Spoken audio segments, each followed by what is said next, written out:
Aquest és un vídeo per als campions de la Barcelona World Race. Jean et Bernard, chez les frères Garcia, on vous félicite très sincèrement. Je veux dire plus encore. Et chez les frères Garcia, je vous félicite très sincèrement. Bravo! Super campeones! Bravo! C'est comme d'habitude. Quand j'ai fait une Figaro, c'est Jean qui gagne. Si j'ai fait une Barcelona, c'est Jean qui gagne. Voilà. Et c'est sûr que si c'est Bernard Stan, c'est lui qui gagne aussi. Ciao.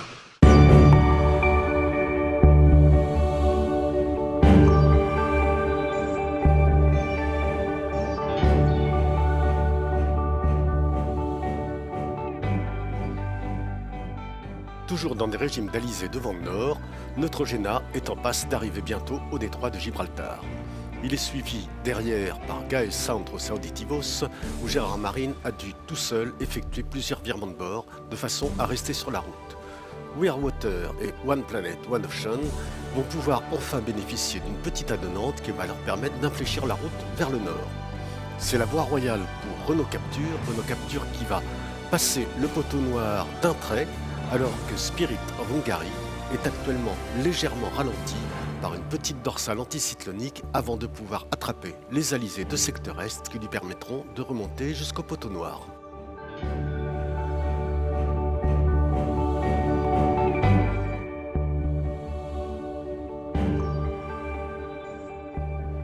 Plus que 600 000 à parcourir pour l'équipage de Neutrogena qui devrait arriver aujourd'hui sur le détroit de Gibraltar. Il restera alors les 500 000 de Méditerranée à parcourir pour arriver jusqu'à Barcelone.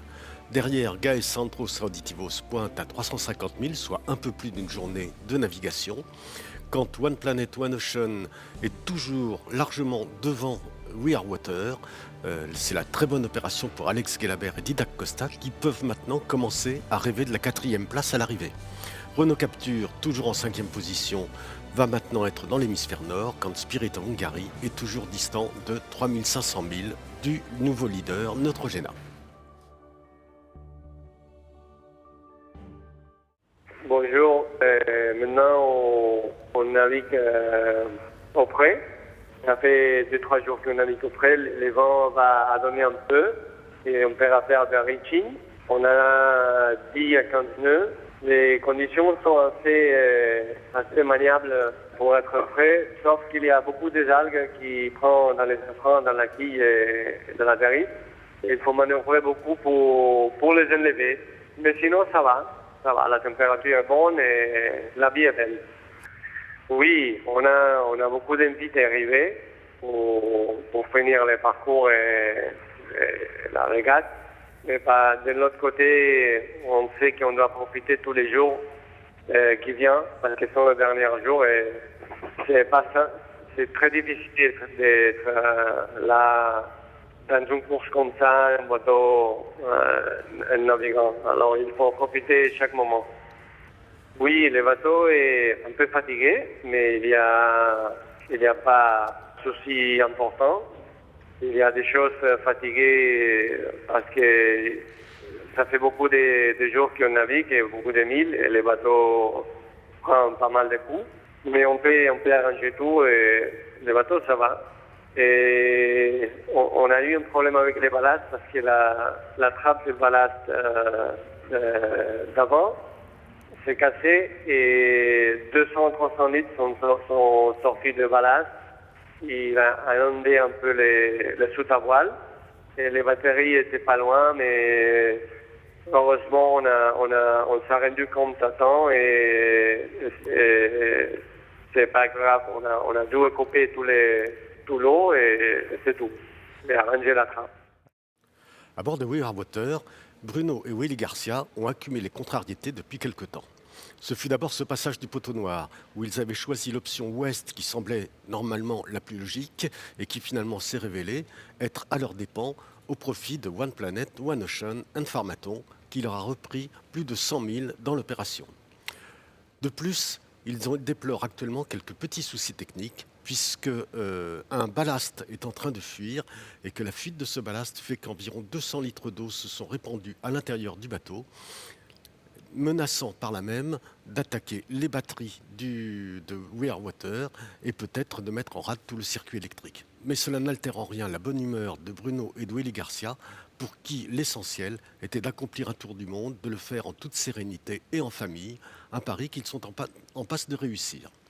Enfin, les deux garçons ne baissent pas les bras, ils espèrent bien que l'anticyclone des Açores va leur fournir l'occasion de revenir sur leurs rivaux de One Planet, One Ocean et Pharmaton.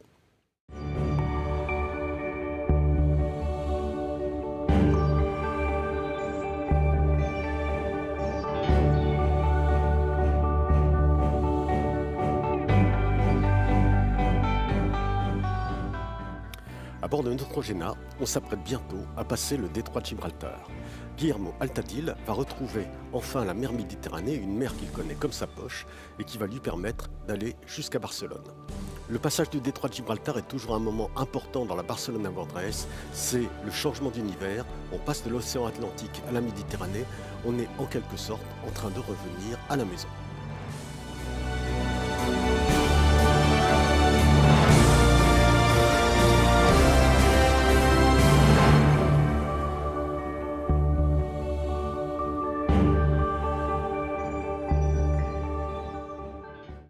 Bonjour, alors la météo pour Neutrogena.